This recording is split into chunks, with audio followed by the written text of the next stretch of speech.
सुन ले सुन ले सुन ले, तू दर्द देश के सुन ले तानाशाह तू सुन, दुख दर्द ये जन के सुन ले। क्या बात है। अच्छे दिन छोड़ मन घड़ी बातें, अब दिन तू उल्टे गिन ले, गिन ले गिन ले गिन ले उल्टे गारंटी से गिन। अगर सुप्रीम कोर्ट हाई कोर्ट के जज भी कहीं संविधान को गच्चा देंगे और फंडामेंटल राइट्स की सुरक्षा करने में कोताही बरतेंगे, उनका सरेआम इस्तीफा भी मांगा जाएगा। मक्कारों को वोट नहीं, तूने जन विश्वास ही खोया, ये देख कबीरा रोया। और वो पूरा गीत है, उसके 3-4 अंतरे हैं। वो ये डॉक्टर साहब जो बोल रहे हैं वो राहुल जी को अपील के साथ इतना क्लिपिंग भेजा जाएगा उनको, जो इनको दोबारा से बोल दीजिए जो कि गद्दार है वो सरकार जिसने देश का भाग्य डुबोया, 10 लखे सूट फकीर तेरे ये देख कबीरा रोया। बावजूद कभी भी खत्म हो सकती है, गिर सकती है, और उससे और बेचैनी हो गई है। और आप देख रहे हैं कि किस तरह से अपने भाषणों में लोगों के ऐसे ऐसे मुद्दे को उठाना जो लोगों के संवेदनशीलता को एक तरह से झकझोर के रख। पट पट के दिन रात कमाया, फिर भी भूखा सोया रहे, अन्नदाता तेरा हाल देख के मेरा जीवड़ा रोया रहे। और फिर उसकी स्थिति है कि तेरे बैरी बहुत जगत में, तू क्यों कर रहे रुखाड़ा रहे, सुस्सा मुस्सा चिड़िया बैया गादड़ कर गया चाड़ा रहे। देखो अचंभा खंबे पे खंभा, बम्बा खोल दिया जल का, तो शाम भिवानी माहू की ढाणी, पीवे पानी सब नलका।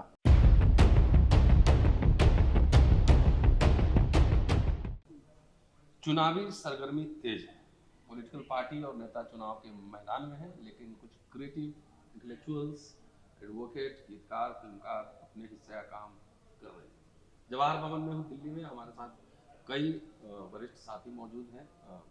बलराज जी हैं, एडवोकेट हैं सुप्रीम कोर्ट में, आप लगातार इनको सुनते रहते हैं। मनोज जी हैं, मनोज जी फिल्मकार हैं, फिल्म बनाते हैं, गाना लिखते हैं, कवि हैं, पोएट हैं, एक्टिविस्ट हैं, किसान नेता हैं। और सूरज मंडल साहब को आप सुनते ही हैं अम्बेडकर नामा में। आज तो मनोज जी का गाना, कविता भी सुनेंगे और बातचीत भी करेंगे कि देश में आखिर माहौल क्या है। शुरू करता हूँ आप ही से मनोज जी। देखिए, माहौल तो एक आंदोलनकारी 77 की जब क्रांति जेपी आंदोलन हुआ था, तब तो हम शायद बहुत छोटे थे जी, एक स्कूल के छात्र थे। लेकिन जब दूसरी बार अन्ना आंदोलन शुरू हुआ, तब हमें ये लगा कि ये हमारा वक्त है कि इसमें कम से कम हमारी बढ़ के भागीदारी होनी चाहिए। और सच पूछिए तो मेरे फादर जो थे, पिताजी थे, वो एक हरियाणा के लोक कलाकार रहे, कवि रहे। और आज हरियाणा के किसी भी गांव में आप जाएंगे, उनके शुभ नाम चौधरी हरध्यान सिंह, और बंसीलाल के समय में उनके गीत जनमानस के गीत थे। जो बंसीलाल का जितना विकास कार्य हुआ वो उनके गीतों के जरिए लोगों ने सुना। और सबसे बड़ी बात ये है कि एक सरकार के कार्यक्रम के गीतों को लोग एक लोकगीत के तौर पे सुनते थे। जरा सुना दीजिए। और आज भी उनके गीत लोग मेरे पास फोन आ जाते हैं कि भाई उनके गीत सुना दो। तो एक तो उनका गीत था कि देखो अचंभा, क्योंकि बागड़ के हमारा गांव भी महेंद्रगढ़ में पड़ता है, कि देखो अचंभा खंबे पे खंभा, बम्बा खोल दिया जल का, तो शाम भिवानी माहू की ढाणी, पीवे पानी सब नलका। आया कर नीचे ने पानी, लिफ्टा ते ऊपर चढ़ा दिया, 70,000 एकड़ भूमि का टोटा जड़ते मिटा दिया है। तो इस तरीके से वो लिखते थे। फिर उनका जो एक सबसे मार्मिक गीत लिखा उन्होंने, जो किसान की स्थिति पे लिखा, जिसने वास्तव में मुझे उस मिट्टी से जोड़ दिया। क्योंकि मैं बहुत शुरू में शायरों को पढ़ता था, कॉलेज के दिनों से गज़लें सुनता था, रागनियों में मैं कभी नहीं रहता था। लेकिन वो कहते हैं ना कि भाई घर का मामला होता है तो उससे आदमी दूर रहता है। लेकिन जब मैंने उनके जाने के बाद उस सारे स्थिति को देखा, तो मुझे ये टीस हुई कि कल्चर के तौर पे हरियाणा को एक ऐसा मानते थे कि भाई ये ज़रा बड़ा जाटू और ऐसा कल्चर है, rough culture, no culture only agriculture. तो मुझे उनके जाने के बाद ये जिम्मेवारी का एहसास हुआ कि हरियाणा के कल्चर में काम जरूरी करना चाहिए हमें। तो उनका जो गीत था, हमारे डॉक्टर भारद्वाज हैं, दिल्ली यूनिवर्सिटी से रिटायर हैं, इतिहास के प्रोफेसर हाँ, रहे, जानता हूँ। सूरजभान हाँ, भारद्वाज। जानता हूँ। तो उन्होंने हार्वर्ड से पेपर छापा जिसमें उस गीत को ट्रांसलेट करके लिखा, अच्छा। और वो गीत उस कुछ इस तरीके से है, किसान की बलराज जी और अच्छे से समझेंगे उसको, क्योंकि वो खास हरियाणवी उसमें है कि पट पट के दिन रात कमाया, फिर भी भूखा सोया रहे, अन्नदाता तेरा हाल देख के मेरा जीवड़ा रोया रहे। और फिर उसकी स्थिति है कि तेरे बैरी बहुत जगत में, तू क्यों कर रहे रुखाड़ा रहे, सुस्सा मुस्सा चिड़िया बैया गादड़ कर गया चाड़ा रहे, आंधी धुंध फूल ने खोदे, बुरी आग से पाड़ा रहे, ओले बिजली खेती खोदे, रूखा तक का गाड़ा रहे, और पिप्पी सुंडी कीड़ा कांदरा यो रोज काट ले कोया रहे, अन्नदाता तेरा हाल देख के मेरा जीवड़ा रोया रहे। और उनकी आवाज भी ऐसी थी कि आज भी 70-80 साल के लोगों के फोन आते हैं मुझे, खास तौर पे तो शाम से भिवानी से, कि भाई बूढ़ा हाँ मर जाएगा, उनके गीत तो भेज दे हरियाण के, सुन लेंगे। तो मैं गीत आज भी भेजता रहता हूँ। जो बोला वो हाँ। कोई भी किसान परिवार का व्यक्ति बखूबी समझेगा। तो पहला अन्ना आंदोलन में अचानक प्रेरणा हुई कि मैं कुछ लिखूं, और उनकी एक खास तर्ज थी चौधरी हरदयान सिंह की, वो उनके नाम से ही आज जानी जाती है कलाकारों में कि भाई ये चौधरी हरदयान सिंह की तर्ज लगाओ। वो उनके नाम से जानी जाती है। उन्होंने कोई उसका कॉपीराइट या कोई ऐसा वो कुछ नहीं लिया, लेकिन वो लोगों कलाकारों के दिलों में और पूरी कल्चरल सोसाइटी में ये दर्ज है कि ये चौधरी हरदयान सिंह की तर्ज है। तो उसी से शुरुआत की कि हजारों देश की खातिर मर मिटने को हजारों अन्ना आगे रहे, जब हर कोई अन्ना अन्ना कह रहा था कि देश की खातिर मर मिटने को हजारों अन्ना आगे रहे, भ्रष्टाचार और भ्रष्ट तंत्र ने जड़ते खोवण आगे रहे। और फिर लिखा है कि जिस धरती ऋषियों की वाणी घर घर गुंजा करती थी, संत सदाचारी मानस थे, दिल में जिनके भक्ति थी, दुराचारी का बीज नहीं था, नर नारी की इज्जत थी, भरत भरतरी से राजा थे और बुद्ध की साधना रमती थी, धरती पे ईसी नरे पाप के ये पेड़ कड़े तय आगे रहे, भ्रष्टाचार और भ्रष्ट तंत्र ने जड़ते खोवन आगे रहे। तो ये पहला गीत रामलीला मैदान से, मैं खुद गाता नहीं हूँ, लिखता हूँ, तो वो कलाकारों ने उसको गाया। तो उसके बाद में आपको पता लगा कि अन्ना आंदोलन आरएसएस स्पॉन्सर्ड था। इसीलिए उसका भुगतान कर रहे हैं। एक आपने कहा कि जो गीत आपने मैं समझता हूँ राहुल जी को भी आपने भेजा कि कांग्रेस पार्टी का ये थीम सॉन्ग होना चाहिए, खासतौर से हरियाणा वगैरह इलाकों में सभी जगह। वो तो देखिए, वो हिंदी का गीत है, वो समझ लेते और उसमें नहीं वो हिंदी का, प्योर हिंदी में भी लिखे हैं, उर्दू में भी मैं लिखता हूँ, मैं गजलें भी लिखता हूँ। क्या है कि दिए थे हुडा जी को दिए थे 19 में, लेकिन वो उतने यूज नहीं कर पाए। लेकिन मेरी ये ख्वाहिश थी कि इस गीत की पहली 2 लाइनें एक प्रियंका जी बोले और दूसरी राहुल जी बोले। अच्छा, 10 साल में अन्ना के बाद हुआ। मैं समझता हूँ कि जेपी का आंदोलन और अन्ना आंदोलन दोनों काउंटर रेवोल्यूशन था भारत के इतिहास में जी। दोनों ने रिएक्शनरी फोर्सेस को पैदा किया जी। तो चलिए, बाद में समझ में आता है, क्योंकि सब लोग उतना जो है सब नहीं होता है उस समय कि भाई क्या चल रहा है नहीं चल रहा है। तो 10 साल के जो हालात हैं, इस पे आपने जो गाना लिखा, 19 में भी दिया, 5 साल के हालात देकर अब तो 10 साल हो गए जी। 14 में भी लिखे थे, तो 15 साल, तीसरा चुनाव हो गया। वो गाना तो गाना सुनाइए। तो 14 में भी लिखे, और फिर बाद में आम आदमी पार्टी बनी, तो उन्होंने कहा कि आप कवि हैं, प्रशांत जी ने कहा, योगेंद्र यादव ने, तो सारी आम आदमी पार्टी की कैंपेन उस समय लिखी। वो वाला सुनाइए। तो जो लिखा फिर बाद में 19 में जब पता लग गया कि भाई वो आंदोलन से भी हम बाहर आ गए, आम आदमी पार्टी से भी बाहर आ गए, तो हम ना यहाँ थे ना वहाँ थे, तो मैंने कहा भाई कवि तो हैं ही, कवि की परंपरा है, पिता थे। तो हमने फिर गीत लिख के, और मैंने वो गीत सोशल मीडिया पे वायरल कर दिए, और अपने नाम से भी नहीं, मेरे एक गीत को तो 10 चैनलों ने अपने उससे हैंडल से बजवाया है, दिखाया है। वो गीत है कि बता तेरे राज में चौकीदार, पोबारा होरी लुटेरिया की, देश का धन लेके उड़गी बारात तेरी या चोरा की। तो ये गीत दो आंखें 12 हाथ हाँ। का एक सीन है जिसमें वो बजाती जाती है वो एक तारा, और उस पे मैंने इसको फिल्मा मुझे दिया। लगता है कि वो वो सोशल गीत मीडिया- आज करीबन करोड़ों लोगों ने, 30 करोड़ से ज्यादा लोगों ने देख लिया और सुना अब बार दीजिए, बार तो हुआ है। अम्बेडकर नवाब में भी सुन लेंगे। तो नहीं, उसके अलावा भी फिर मैंने लिखे, जैसे इसने कहा पठान का बच्चा हूँ, तो मैंने लिखा, वो हमारे गुलाब ने गाया कि चौकीदार तने 5 बरस, उस समय तो बाहर ही घूमते थे, कि चौकीदार तने 5 बरस विदेशा में करी घुमाई, पठान के बच्चे आज याद तेरे जनता क्यों कराई। तो वो गीत भी काफी फेमस हुआ।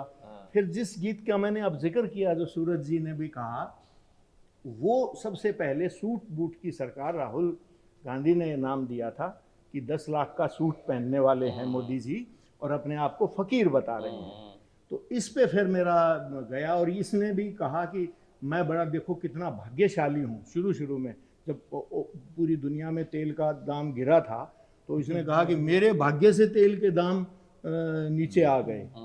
तो उसके बाद केदारनाथ का जलजला भी आ गया। मैंने कहा अब ये किसके भाग्य में टिकाएगा। तो फिर मैंने वो लिखा कि गद्दार है वो सरकार, गद्दार है वो सरकार जिसने देश का भाग्य डुबोया, 10 लखे सूट फकीर तेरे ये देख कबीरा रोया, ये देख कबीरा रोया। तो मैंने कहा पहली लाइन प्रियंका जी बोले, दूसरी राहुल जी बोले, और फिर गीत के बोल हैं कि काठ की हंडिया नहीं चढ़ेगी, नफरत का बीज जो बोया, मक्कारों को वोट नहीं तूने जन विश्वास ही खोया, ये देख कबीरा रोया। और वो पूरा गीत है, उसके 3-4 अंतरे हैं। वो तो ये याद है। डॉक्टर साहब जो बोल रहे हैं वो राहुल जी को अपील के साथ इतना क्लिपिंग भेजा जाएगा उनको, जो इनको दोबारा से बोल दीजिए जो हाँ, कि गद्दार है वो सरकार जिसने देश का भाग्य डुबोया, 10 लखे सूट फकीर तेरे ये देख कबीरा रोया। ये रिकॉर्डेड है, मैं आपको भेज दूंगा। नहीं, सुना दीजिए ना वो नहीं नहीं, वो नहीं, मैं ये पूरा गाते नहीं। गाता भी नहीं हूँ, और फिर पूरा नहीं, वो याद करना भी थोड़ा सा क्लिपिंग मुश्किल डाल देंगे। है। उसके बाद जैसे मन की बात पे बहुत जोर दिया, और फिर मोदी है तो मुमकिन है, तो कई महीनों तक जहन में चलता रहा कि भाई इसका क्या जवाब लिखा जाए। और पुलवामा कांड भी हो गया तब मैंने लिखा कि मुमकिन है तेरे मन की ये बातें, जख्म को ही गहरा देंगी, जात धर्म मजहब पे लड़ा इतिहास को फिर दोहरा देंगी। आवाम की थी उम्मीदें जगी, आज धूल पड़ी उन आंखों में, ना बेटी बची ना बेटी पढ़ी, रोज कलियां उजड़े शाखों से। 56 का दम्ब भरने वाले, खरे उतरे कहाँ किन आसों पे, तुम कायर हो तुम बुजदिल हो, उठी गूंज शहीदों की राखों से। माँ बहनों और बेवाओं की क्रंदन, शिखर से तुमको गिरा देंगी, जात धर्म मजहब पे लड़ा इतिहास को फिर दोहरा देंगी। क्या बात है। तो ये पूरा गीत हमारे आप युवा सबसे लोग कोई आप किस गाएं। कॉलेज से पढ़े हुए हैं? मैं कॉलेज तो जाट कॉलेज रोहतक से पढ़ा हूँ। वो शायरी की बात आप कर रहे थे, शायरी मुझे की लगा। बात ये ऐसा हुआ कि मैं क्रिकेट का कैप्टन था, और मेरे एक वाइस कैप्टन थे, तो वो बेचारे पढ़ते रहते थे इनको। और हमारे माहौल में तो शायरी को तो ऐसा समझते हैं कि ये तो ऐसे ही आशिक मिजाज, और ये मजाक उड़ाते हैं। अंग्रेजी का और शायरी का खास तौर पे मजाक उड़ता है, हमारी रागनियों का चलन होता है। तो वो बेचारे शेर सुनाते, सब उसका मजाक उड़ाते। मैंने कहा यार तू मुझे सुना लिया कर। तो वो वाइस कैप्टन था, वो मुझे बैठ के सुना देता। अब वो एक आधा शेर सुनाया कि मैंने रट्टा मारा, फिर रट्टा मारा, उसने दूसरा शेर सुनाया, तीसरा सुनाया, फिर उसने फटी पुरानी सी अपनी एक मिर्ज़ा गालिब की किताब ही दे दी। अब वो पढ़ते पढ़ते सुनते सुनते, और जैसे जैसे जीवन के तजुर्बे मिलने लगे, तो फिर तो मैंने दीवानों के पीछे ही पड़ गया। दाग, मीर, गालिब, फिर तो सारे ही पढ़े। और जब समझ में भी आने लगे, जितनी बार पढ़ो उतनी बार वो और गहराई से उतरे, तो तब फिर वो उनसे एक ऐसा लगाव हुआ कि मैं उनसे। अब तो 10 चुनाव चल रहा है, पूरी 10 साल तरह का से। बीजेपी का राज आपने देख लिया है, इसमें कोई टिप्पणी? अब टिप्पणी क्या, मैंने तो ताज़ा रात को ही पूरा किया है, सुबह 3 बजे वही तक, वाला सुना दीजिए। कि सुन ले तू दर्द देश के सुन ले, सुनाई नहीं देता ना कि सुन ले सुन ले सुन ले, तू दर्द देश के सुन ले तानाशाह तू सुन, दुख दर्द ये जन के सुन ले। क्या बात है। अच्छे दिन छोड़ मन घड़ी बातें, अब दिन तू उल्टे गिन ले, गिन ले गिन ले गिन ले उल्टे गारंटी से गिन। क्या बात है। तो अब ये गीत आपको जब सब लोग बैठेंगे तो मैं पूरा पढ़ूंगा इसको, जी जी। ताकि उस चीज का जरा सबको मजा आना चाहिए। हाँ, और बलराज जी आज क्या का चल ये रहा है? तैयारी है। जी जी जी। बस अब तो यही चल रहा है कि 4 तारीख को रिजल्ट आए और ये तानाशाही लोग बाहर जाए और देश इस इंतजार में है। कोर्ट में क्या चल रहा है? कोर्ट में तो लगातार फाइट चल ही रही है हर तरह की। कोर्ट में लोगों का, वकीलों का जो देश के लिए लड़ रहे हैं उत्साह जारी है जारी और ये है। बरकरार रहेगा, 4 तक भी रहेगा, जरूरत पड़ी तो 4 के बाद भी रहेगा। और लगातार जुडिशरी के सामने ये है कि यहाँ जो विजिलेंट लॉयर्स हैं वो बहुत जागरूक हैं, एक एक पल की खबर आपके अंदर की पूरे देश को बता रहे हैं और बताने में हिचकिचा भी नहीं रहे। और वो इस तरह से वो कर रहे हैं कि आपकी जिम्मेवारी वो समझते हैं और जिस जिम्मेवारी को सुप्रीम कोर्ट पूरी नहीं कर पा रही है उसको देश को बता रहे हैं, बेधड़क होकर बता रहे हैं, बिना लाग लपेट के बता रहे हैं, बिना डर और भय के बता रहे हैं। अब देश में ये जो डर आज तक था कंटेम्प्ट ऑफ कोर्ट का, जिससे देश को तीसरे स्तंभ को चेक ही नहीं कर पाता था, अब तीसरे स्तंभ का ऑडिट शुरू कर दिया वकीलों ने कि ऑडिट होगा और कितना काम किया और संविधान के हिसाब से कौन काम नहीं कर रहा। और ये ओपनली वकीलों ने बोलना शुरू कर दिया कि फ्यूचर में देश में अगर सुप्रीम कोर्ट, हाई कोर्ट के जज भी कहीं संविधान को गच्चा देंगे और फंडामेंटल राइट्स की सुरक्षा करने में कोताही बरतेंगे, उनका सरेआम इस्तीफा भी मांगा जाएगा और उनके इम्पीचमेंट के दबाव सरकारों पर बनाया जाएगा। सूरज जी फाइनल टिप्पणी, बहुत बढ़िया गाना सुना हम लोगों ने। जी, और मुझे बहुत खुशी हुई सहरावत साहब हरियाणा के होते हुए भी जिस अंदाज से और जिस बखूबी उन्होंने लोगों की नब्ज को बयान किया अपने गीतों के माध्यम से। और एक बात खास तौर से मैं आपके माध्यम से, अम्बेडकर नामा के माध्यम से ये बताना चाहूँगा। देखिए, अलग अलग किस्म के लोग हम लोग यहाँ खड़े, मैं विश्वविद्यालय से हूँ, सर जो हैं किसान परिवार से, वकील साहब हैं सुप्रीम कोर्ट के। हर लोगों के मन में, हर वर्ग के लोगों के मन में बेचैनी। 2 जो चरण चुनाव के ख़त्म हुए, ये मैसेज चला गया है कि ये शासन ईवीएम के बावजूद कभी भी खत्म हो सकती है, गिर सकती है। और उससे और बेचैनी हो गई है। और आप देख रहे हैं कि किस तरह से अपने भाषणों में लोगों के ऐसे ऐसे मुद्दे को उठाना जो लोगों के संवेदनशीलता को एक तरह से झकझोर के रख दे। तो चलिए आगे देखते हैं।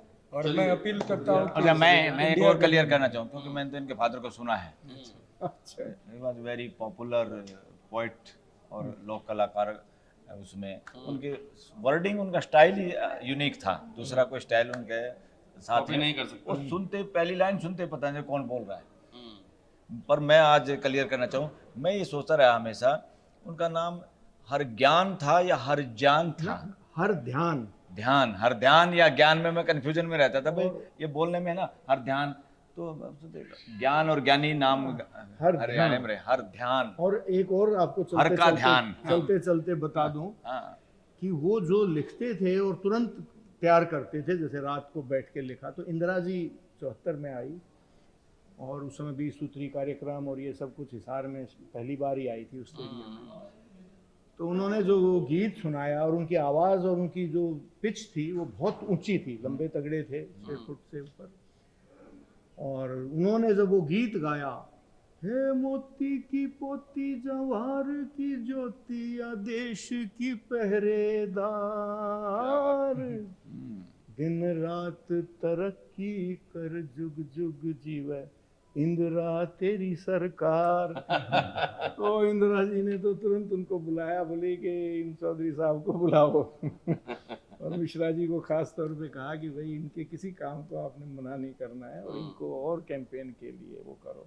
तो उनके मतलब ये एक लहजा ही कुदरत ने वो लहजा से बढ़ाते चले जाते थे, बढ़ता चला जाता था।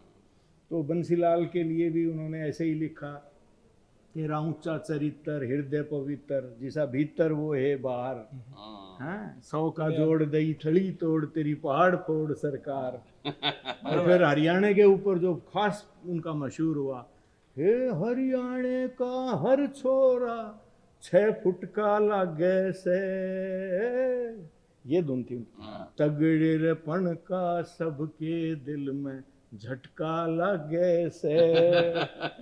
चलिए बहुत बहुत शुक्रिया मनोज जी, और उम्मीद करूंगा कि अम्बेडकर नामा पे आप आते रहें लगातार और इस तरह की चर्चा करते रहें। शुक्रिया, थैंक यू।